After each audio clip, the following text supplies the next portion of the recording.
O que é a psicose? Já se fez essa pergunta? Já estudou sobre isso? A gente vai conversar um pouquinho nesse vídeo de hoje.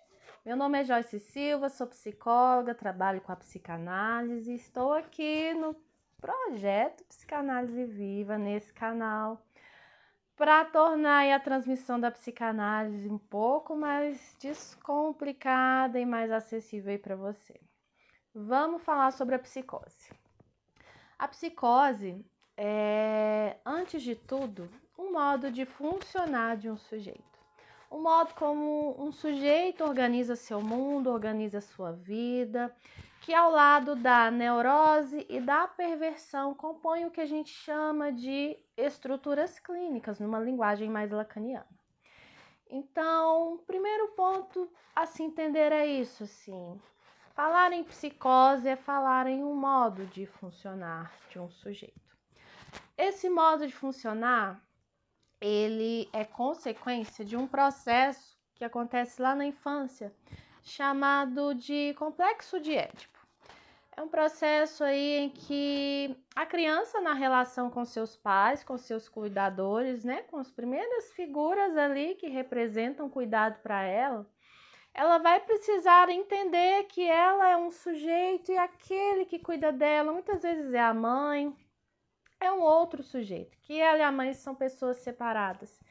E para que isso aconteça, é necessário aí que haja a intervenção de um terceiro, que pode ser o pai, que pode ser um outro para quem a mãe endereça o seu desejo, endereça o seu olhar. É alguém ali que faz um corte, um atravessamento nessa relação da criança com essa mãe. Quando esse terceiro aí aparece, a gente tem uma estrutura neurótica, já falamos aqui em outro vídeo, você pode procurar aqui no canal que tem um vídeo falando sobre a neurose. E quando esse terceiro não aparece ou ele não é suficientemente forte para provocar essa separação, nós temos uma estrutura psicótica, um sujeito psicótico. Como consequência disso, dessa não desalienação aí desse outro, da mãe, na maioria dos casos, né?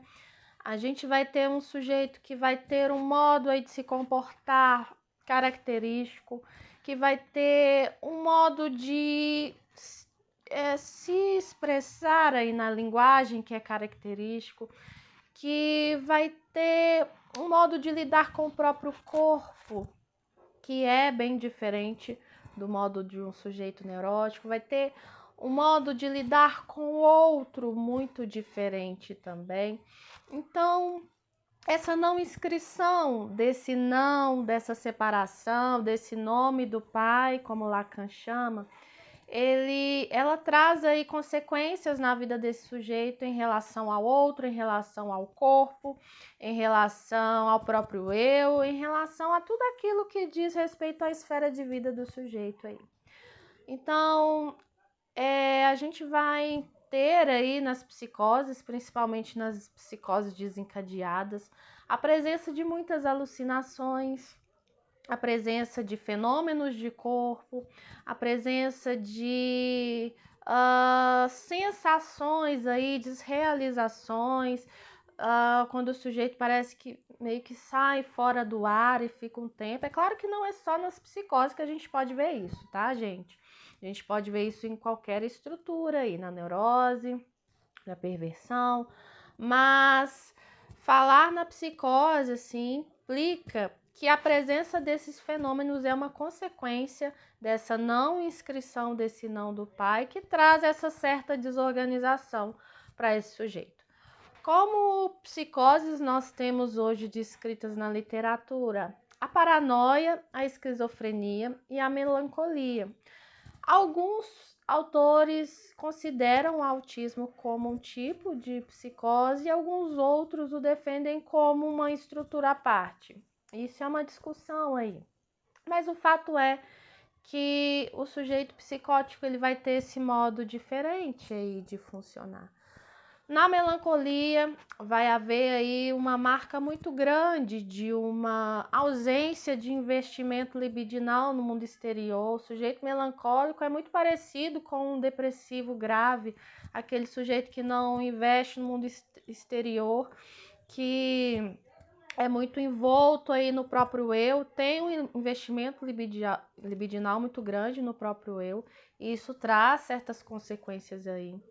O sujeito esquizofrênico é aquele que vai ter uma relação aí com o outro, de um outro que o persegue, que o comanda, um outro que fala com ele na sua cabeça através de vozes de comando, um outro que quase que o engole ali. Um jeito bem interessante de lidar com esse outro. Vai ter um corpo ali despedaçado que vai precisar de alguma forma ser amarrado, ser simbolizado ali de uma certa forma, porque isso falha muito ali na esquizofrenia. E o sujeito paranoico é aquele sujeito que vai ter uma visão do outro como um outro sempre perseguidor, um outro sempre que está querendo perseguir, que está querendo alguma coisa daquele sujeito, vai estar sempre numa posição de objeto de gozo desse outro muito grande, muito forte ali. Nas paranoias desencadeadas, principalmente, a gente vê isso nos delírios, né? Vai ter também uma presença de um delírio de grandeza, uma megalomania muito grande.